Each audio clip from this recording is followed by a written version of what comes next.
Hey, what's going on everybody? My name is Cruz and welcome back to another video. In this one, we're going to discuss something that has become an absolute essential here in my studio and on this channel, and that is the Rode Video Micro.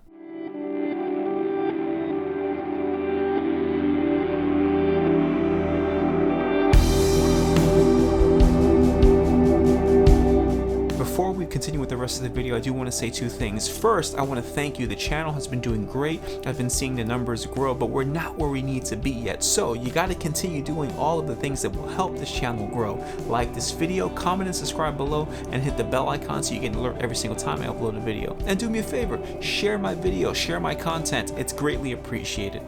Without further ado, let's get started. Alright, so I know what you're thinking. This is a guitar-based channel. This is not a guitar pedal. This is not a guitar, not guitar related almost at all. But I wouldn't be able to properly distribute out this content if it wasn't for this very small but very important piece of equipment, and that is the very microphone that you can hear me through right here, right now. One thing that has become important to me is just the overall quality of my videos here on this channel, and every single week I try something a little bit new, whether it's camera equipment, lighting, positioning, mood, those LED lights that are in the back of me that display different colors. Every single week I change it up just a little bit just to see what other looks I can get on this channel and just to see what works for me personally and what visually is pleasing for me. The more and more I search on YouTube, the more and more I realize that I'm not the only musician who's transitioning from playing live music or recordings to YouTube to basically get in front of a camera and give out information that they've learned throughout the years. And one of the very first lessons that I was taught when getting into the YouTube game and videography in general was, hey, never forget, audio is 50% of every single video. So if it's not clear, then you're gonna have a hard time retaining your audience. I've tried multiple methods here on this channel, whether it was lapel mics that clip onto my shirt, or even just using the onboard camera microphone, and none of it was really getting me the kind of audio that I was desiring here on this channel. And for a long time I was actually using this mic here on this channel, which is actually a great mic and really good for, I think, general use in a studio. I don't do much vocals out of my own studio other than like voiceovers or the occasional reference tracks.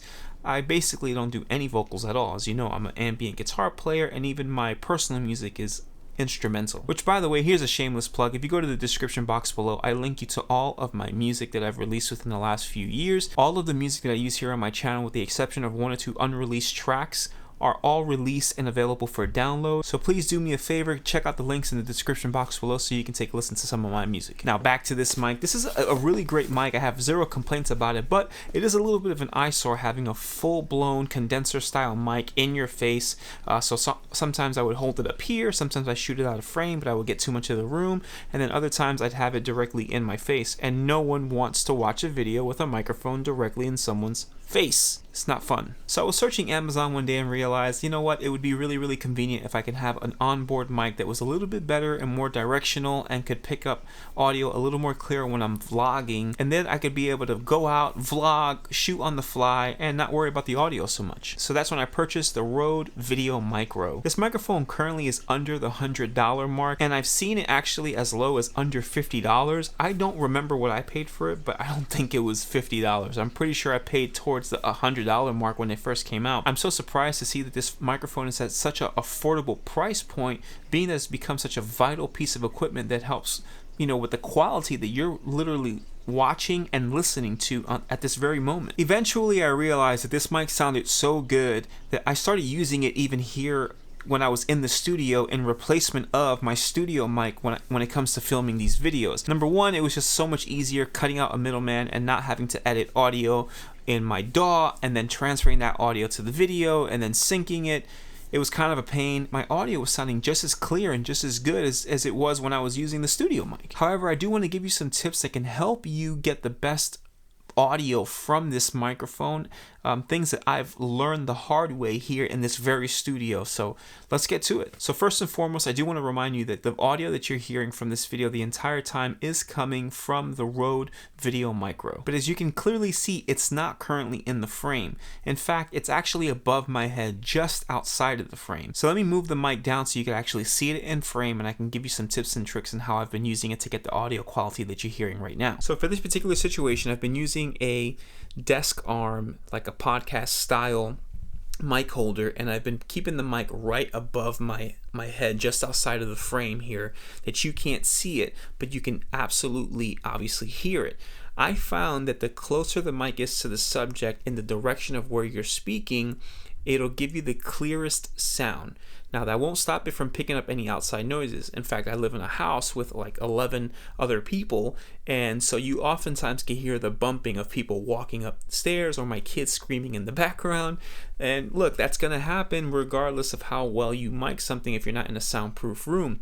But this mic will pick those things up from time to time, especially if you're not speaking directly into it. But here's a tip: speak directly into the microphone and it'll cut out some of that outside noise that you might have. Look, it's not going to make it go away, but the mic is made to focus on its subject, and when it's not pointing in the right direction, it won't focus on that subject. So make sure you have the mic right in front of you, face it, and talk into it. Even when it's outside of the frame, as I usually keep it, it's pointing directly towards my voice here, towards my mouth, so that it's always capturing the audio as clear as possible. Now here's the tricky part: like most condenser style mics, when you don't speak, it has this natural like open gated thing that happens, and it starts looking for audio. So it'll pick up outside noises and all directions that is somewhat in front of the mic. And I would say that the range is right around here, so that means it'll capture other things a lot louder. So if I stop speaking and do this, you could probably hear that snap almost as loudly as you heard my voice just now, because it's trying to pick up audio within the room. So definitely keep that in mind when using this mic. But now to compare, I want to show you a mistake that I was making even just like a month ago, where I was keeping the mic kind of still far away from me, mounted onto the camera itself. And that camera's not so close to me. I know the frame looks pretty close, but I have a 30mm lens, so it feels like it's a lot closer than where the camera actually is. So when I keep the mic where the camera is, it's a little bit too far, and like I just showed you, it's going to pick up all the noise that it can because it's trying to focus on whatever audio that is in front of it. And in this case, when the audio is not in front of it, it's going to pick up pretty much everything in the room. So I'm going to push this mic back to where I had it before so you can hear the differences. Okay, this is the mic basically where it's far away. Hopefully you can still hear me. I know you can still hear me because the microphone does a really good job with basically compressing, so that means it's going to bring any low noise and try to even it out. But at the end of the day, this is not the kind of audio that I want you to hear. Even if I soundproof this room to the max, this is unnecessary room noise that you're hearing right now. So you're hearing my voice, but you're hearing it very distant. You're probably getting some echo and bounce from the room's natural reverb, and it's just an unnecessary kind of waste of a good mic. So this is one of those things that I learned, which was keep that mic close to you, because if it's far away, it's going to sound like this. And look, if you go back even just a few videos ago, you're going to hear my audio basically sound like this. Keeping it closer to you definitely makes a difference. And here's the microphone back in the position where I typically have it now, and look, I don't know if you could hear it. I think it's night and day. The clarity, you could hear my vocal range. All of a sudden, this room sounds like it's soundproofed, and to be honest with you, it's not. That's why you can clearly hear people running up the stairs sometimes in my videos. So position is everything. Now I want to take it a step further. I'm going to remove the Rode Video Micro from my camera altogether and simply use the onboard mic. I want to show you what a decent mic, even at a very reasonable price range, how much of a difference it can be in your videos, especially when you're recording audio. It makes the world of a difference. Keep in mind, I'm not changing the camera itself, so you're going to have a high quality visual but a pretty low quality audio. And to be honest with you, that's a deal breaker for me personally. When I don't have good audio in a video, I tend to not want to watch it.